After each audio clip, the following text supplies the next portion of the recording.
Hey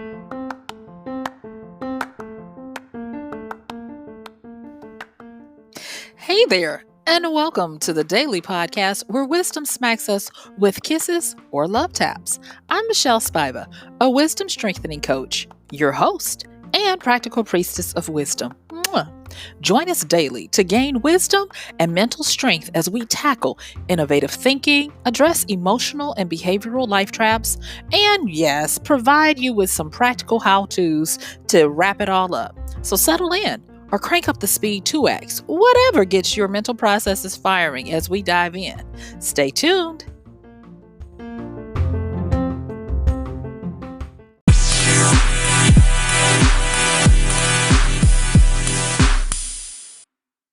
Yay! Hey, my dear. This is MichelleSpiva, your practical priestess of wisdom and host of the daily podcast, Wisdom Smack. Mwah. I want to ask you, do you need a hug? Do you need to feel the touch of somebody else? Has it been a long time? Or do you need to get away from the people that you're locked in the house with and you need new people to touch? And oh, that sounds horrible. But anyway, I digress. I want to invite you to join me today as we talk about the need for closeness. But we are also going to be getting into the type of closeness, the important closeness that matters. So join me on the flip as we talk about relevant closeness. I'll see you soon.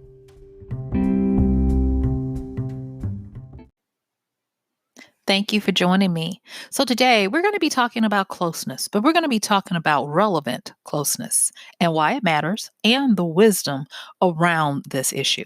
Now, the way I have this set up is we're going to talk about it from two different angles. We're going to talk about it from the physicality of touch and human connection, and then we're going to talk a little bit more about it as it pertains to the longevity. What happens after we get through this pandemic and we are able to figure out our new normal in relation to closeness. Okay, so stick with me.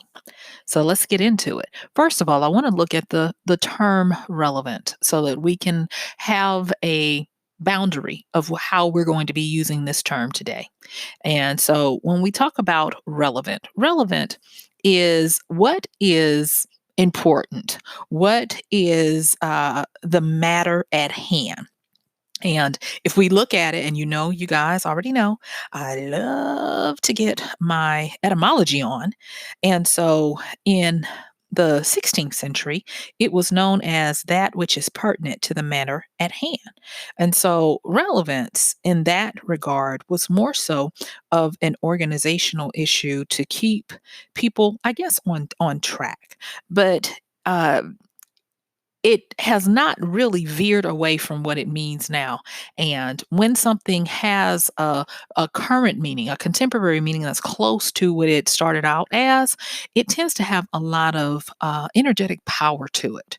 And so that is why I am coupling closeness with relevance, because people, it matters. And so looking at it in today's view, some other words that you could possibly list are synonyms, if you will, when you think about relevance is importance, purpose, um, application, or even congruity.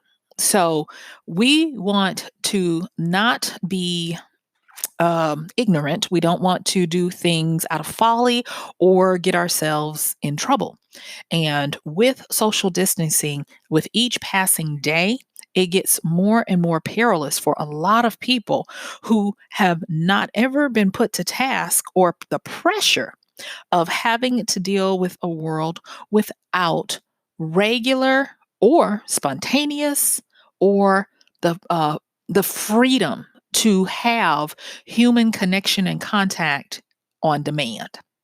And my heart goes out because I'm continuing to see more and more people who are casualties of the virus, but they never had it. They're casualties of the virus because they can't handle the isolation and the social distancing. And I will say this, that even as babies, when we come into this earth, they have actual studies of the effects of what happens to the overall health, immunity, of the immune systems, and the mental health of newborns. So much that people can volunteer after, of course, they're vetted and stuff, to come and be volunteers to hold certain babies that don't get that attention, or whose parents are not with them for whatever reason, because it's that important. And in case you didn't realize, we're still human and we still need that interaction. We still need that touch. We still need to be cuddled, to um, be acknowledged, to a hand on the shoulder, even from time to time. And we are at this particular point in the fight to flatten the curve in the United States, it's starting to bear down on people, because some people are moving into the fifth week. Some people are turning the bend around fourth and third, and it's starting to grade. It is starting to show the frayed ends of how perilous and what kind of razor's edge some people are, who never probably realized how much they depended on the ability to be close. All right. And this is not to be a Debbie Downer. It's simply to call attention to it, so that once you know better, you can do better, and you can allow wisdom to guide you, because we want to use common good sense. We don't want to use common bad sense. And the reason why we're even having this conversation is because there are drivers within us when we are thrust into that primal brain of survival. And for some people, more so than others, because we have different levels of needing actual physical touch, and no one is better than the other.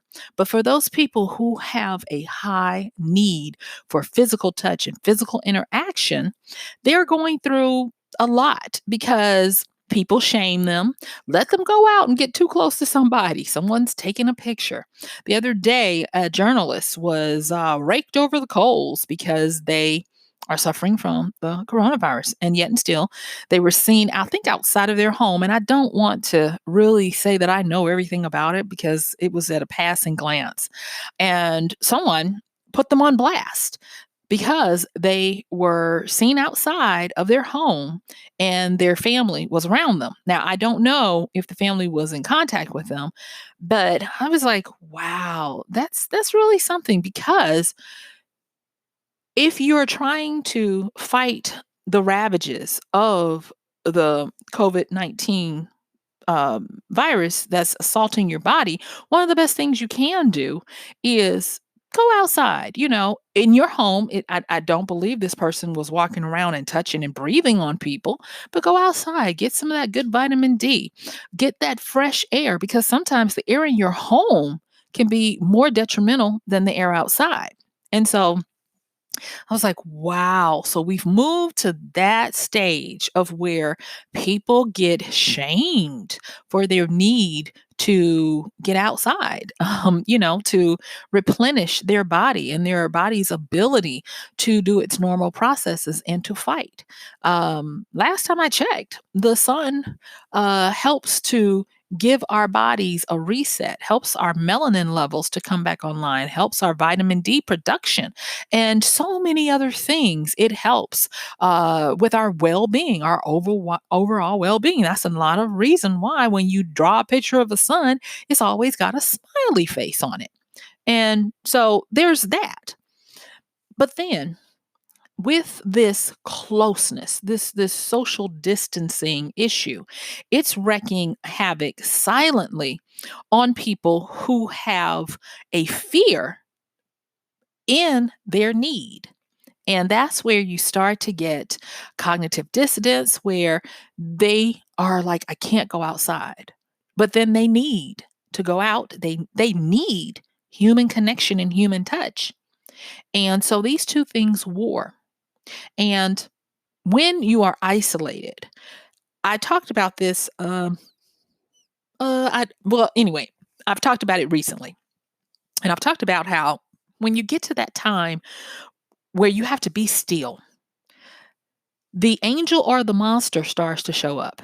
And that is that person, that you don't normally give attention to. And it may have been quite a while since you did work to make that part of you as healthy as possible.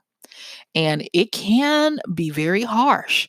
I mean, I can just tell you from my standpoint of dealing with my internal critic, that hateful narrator in my mind that paints stories and narratives that are not truthful but are very convincing, and I have to battle with her daily.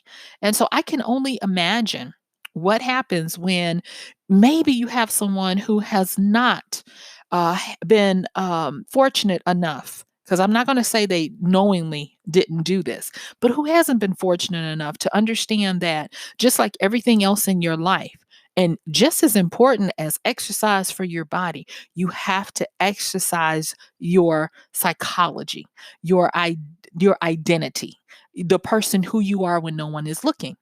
And when you're thrust into a situation where you have to self isolate, whether it be by yourself and deal with that person, or, and this is just as deadly, and when I say deadly, I'm talking about it can be detrimental to your health, or isolating with family and having to be in this confined space with them day in and day out without a chance to go and have your alone time, your separate time, it can be caustic on your ability to stay upbeat.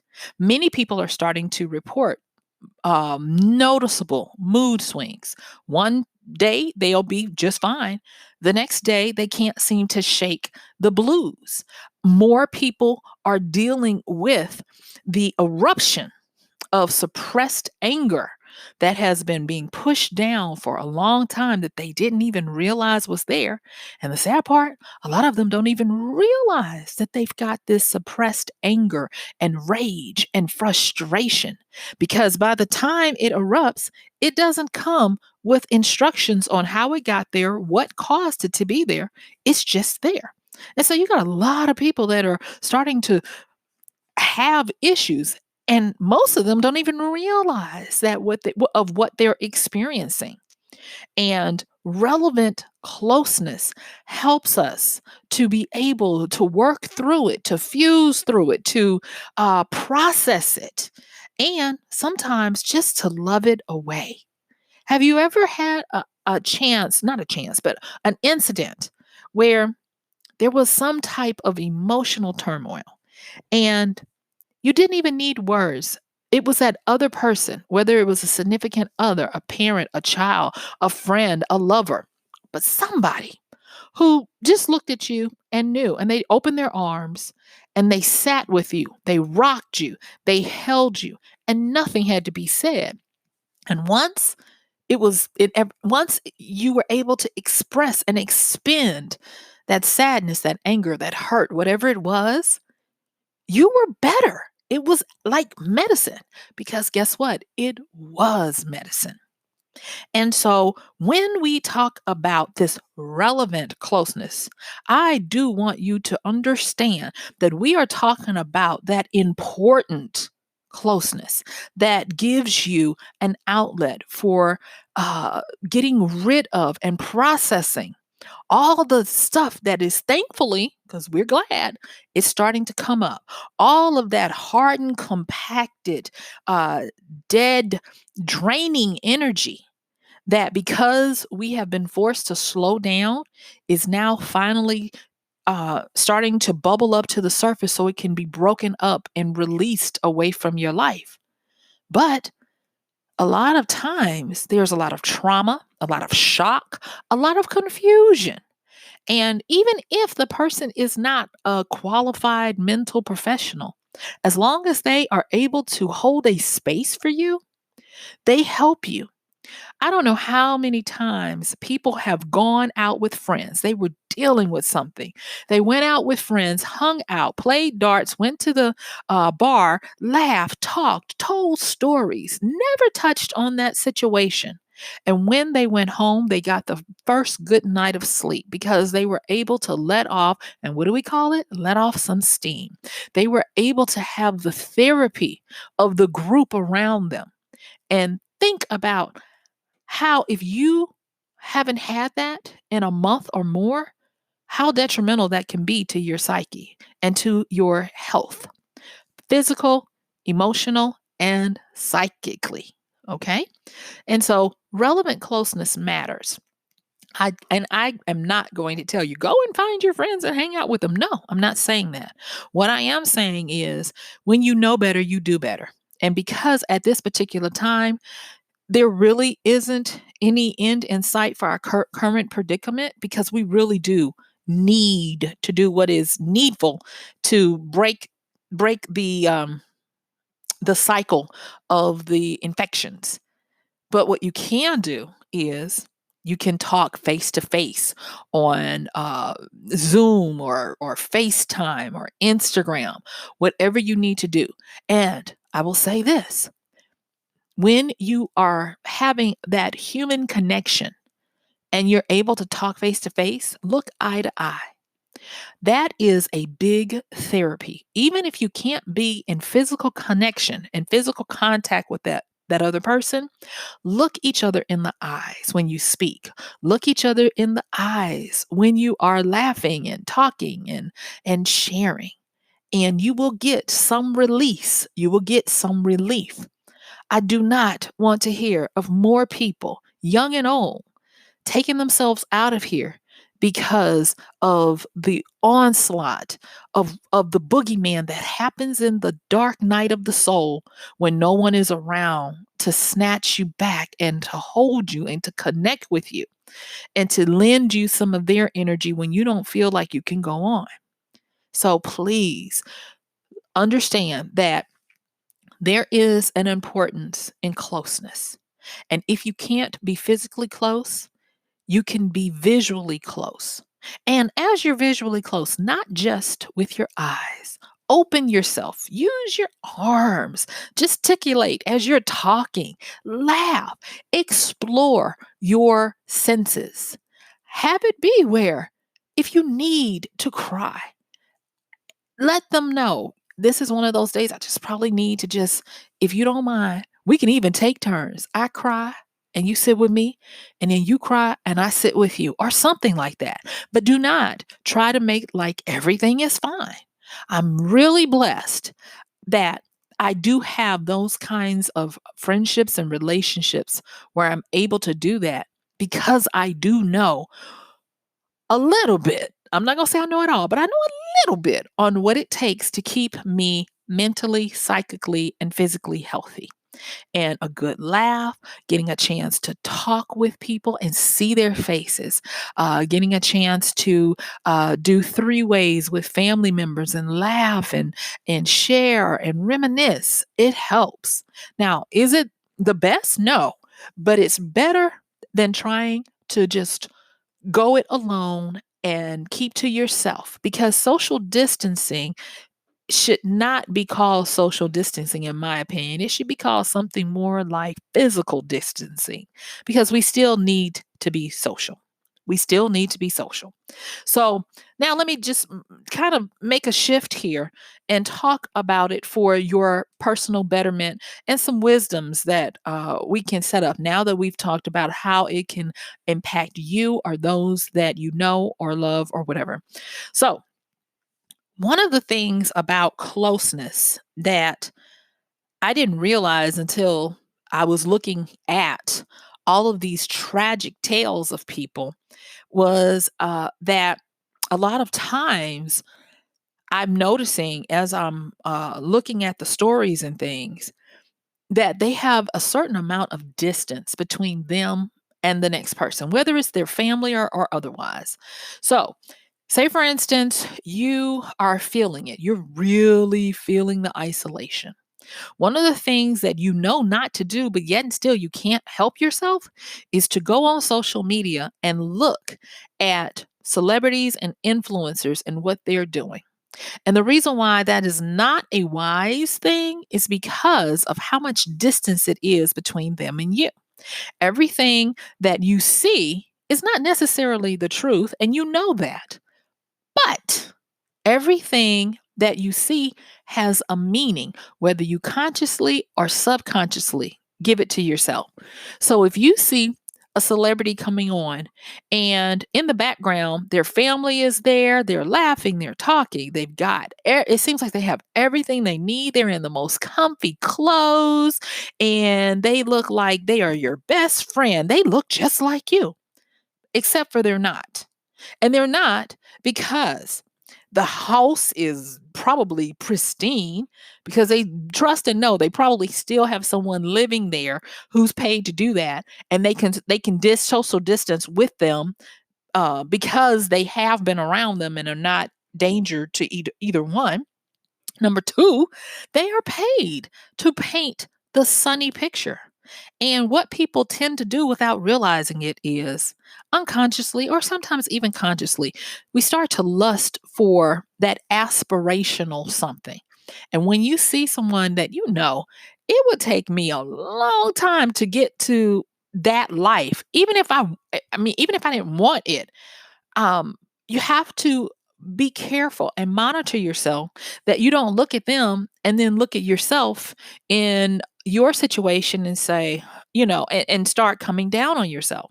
So, one of the things about relative closeness is that I want you to find people who are your comrades, find people who are in your tribe.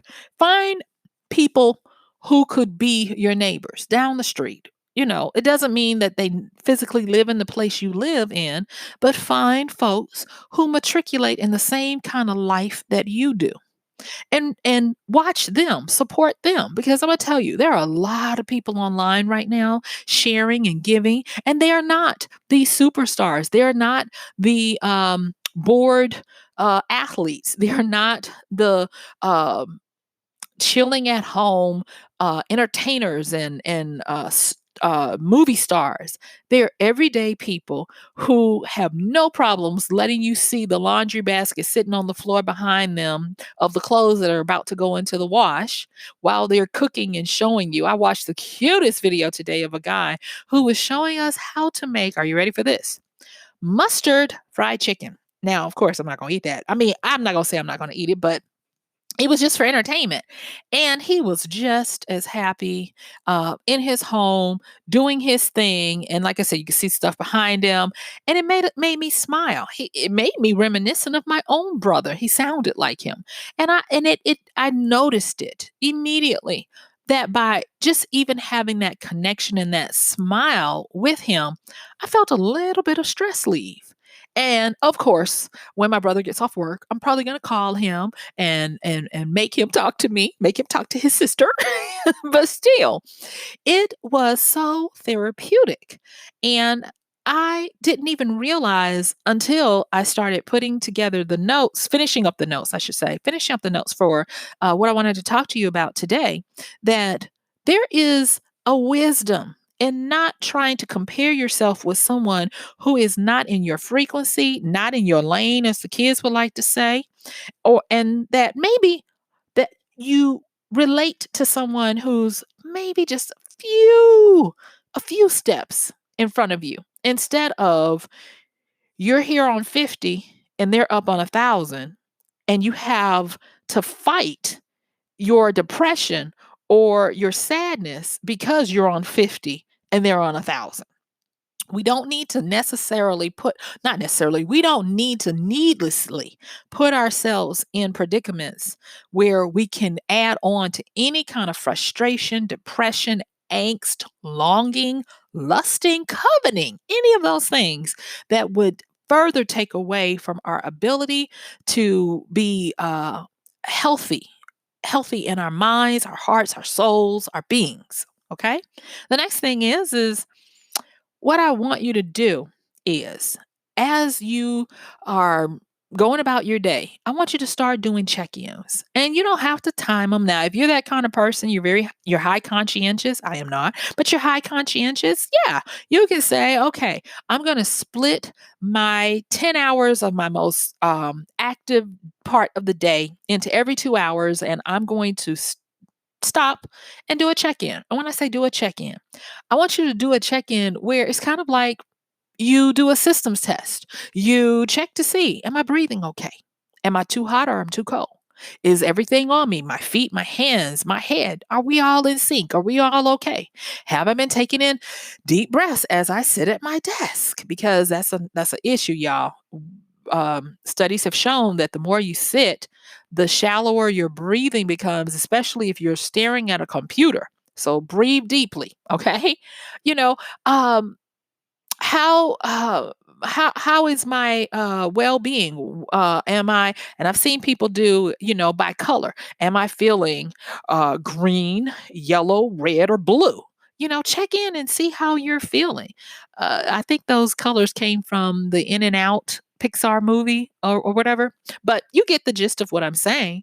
Do those check-ins, and that will make you become more mindful and catch you before you spend an entire 24-hour cycle or weeks of doing this without realizing that, because you can't have the physical touch that's therapeutic, instead, you're listfully and wistfully looking at something that you possibly can't have in the immediate future, and but yet and still you're still comparing yourself to it. Don't do that. Yes, it is great to check in on what your faves, your stands, your favorite celebrities are doing. But in the meantime and in between time, check in with your friends, check in with people who are like you. And you don't necessarily have to be known friends to them.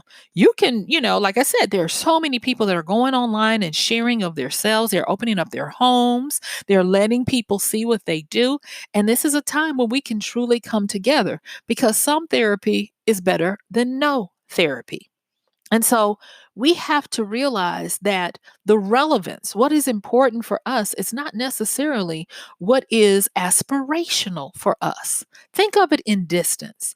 If this is a person that, if given the opportunity, you'd be hanging with every day, they're more like you than not, whether it's in their demographics, their culture, or whatever. That person that you possibly even just look at on what they provide on social media would be way more therapeutic than looking at someone who you find yourself saying, "Oh, these are goals. This is what I hope to work for." Because you do that too much and you don't have anything to buffer it with, and there's no um, ability to have connection, whether you are alone, self distancing, or you're locked up in the house with people, and now y'all got into straight up acrimony where it's just acid, you know? And forgive me for laughing, but I do know it's hard sometimes when you live with people and they can be cantankerous and you're all working on each other's nerve. That's just as bad as, having to self distance alone. There is still isolation, and one of the worst isolations is when you're in a crowded room and you feel alone.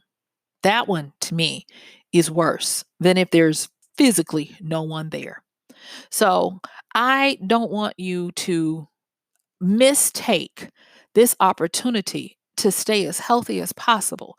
Yes, get your exercise. Yes, try to get your eat on. Eat as well as you can, and and do what you can.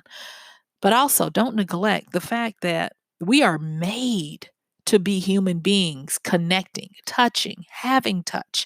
We come here encased in a earthly fleshly body that contributes to our welfare. As babies, we come needing to be cuddled and kissed and loved. We come needing to have eye contact. That's why when you have the babies and their eyes are so big and they're looking at you, they're connecting to your soul. They're feeding their little psyche with the goodness that you give them, the love and attention that you show them, the wonderment that is revealed in your eyes when you look at them. So if they need it, how much more do you think you need it? They just got here and you've been slugging along on this earthly plane for a long time. So you need it as well. Do what you can and you must to take care of yourself, to find closeness that's relevant to you, that's important to you, that is pertinent to the matter of you staying healthy. If you find that there are people or situations that don't cause you to be in a good space mentally, emotionally, or physically, do what you can. And for those dear people, if you are listening to this and you find that you're in a contentious environment, where there might be some type of abuse, and I'm not just talking about physical, I'm talking about mental and emotional as well. Do what you can to find some type of buffer. And it might be where you start to find locations online that you can find refuge in. And maybe it's a standing appointment every night at a certain time. You all get together and you have a Zoom party where you can see each other and you can laugh and slough off all of the stuff that you've had to endure at a time like this. And so, guess what, y'all? My time really is up.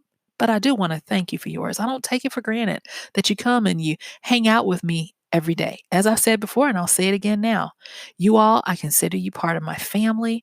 I tell you the things that I go through and that I learn and that I want to share. And I feel like this is my legacy and this is part of my purpose for being here. That's why it's a joy to come to you daily.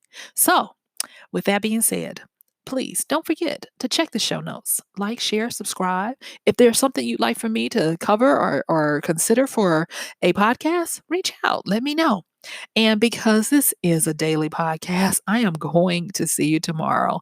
This has been MichelleSpiva, your practical priestess of wisdom. See you later. Bye.